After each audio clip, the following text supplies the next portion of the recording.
नगर सेवक चुन देंगे, उत्तर भारतीय समाज का महापौर बनेगा। संभव बनेगा ना, बनाएंगे ना।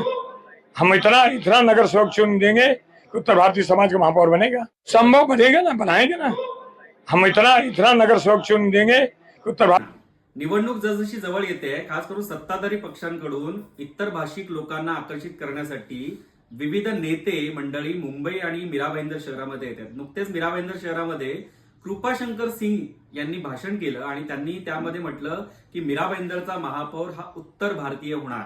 आता ते आपल्या विधानापासून फारकत घेत असतील, मी विविध माध्यमांवरती पाहतोय, पण एका बातमीपत्राची एक ओळ आम्हाला आठवते की उघडा डोळे आणि बघा नीट। मराठी माणसांना, खास करून सत्ताधारी पक्षामध्ये असलेल्या मराठी माणसांना ही वेळ आहे की आता तरी डोळे उघडा आणि बघा की उत्तरेकडून आलेली आणि हजारो महिलांकडून आलेली माणसं आपल्याच डोक्यावरती बसली आहेत आणि आता ते म्हणतायत की आमचा महापौर उत्तर भारतीय होणार। म्हणजे आपली मराठी माणसं, भूमिपुत्र जे या शहरातले आहेत, ते फक्त सतरंज्या उचलणार आणि कार्यकर्तेच राहणार आहेत का, हा प्रश्न तुम्हा सर्वांसाठी आहे। येणाऱ्या आगामी काळाच्या निवडणुकीत काय होईल, निकाल काय लागेल मला माहित नाही, पण एवढंच मी सांगेन की पुढच्या काळामध्ये होणारा मीरा भाईंदरचा महापौर हा 100% मराठीच बसेल, कुठलाही उत्तर भारतीय किंवा इतर भाषिक बसणार नाही। कारण की ही महानगरपालिकेच्या निवडणुका या महाराष्ट्रातल्या आहेत की उत्तर प्रदेशच्या नाहीत, या सर्व नेत्यांनी ओळखून राहावं।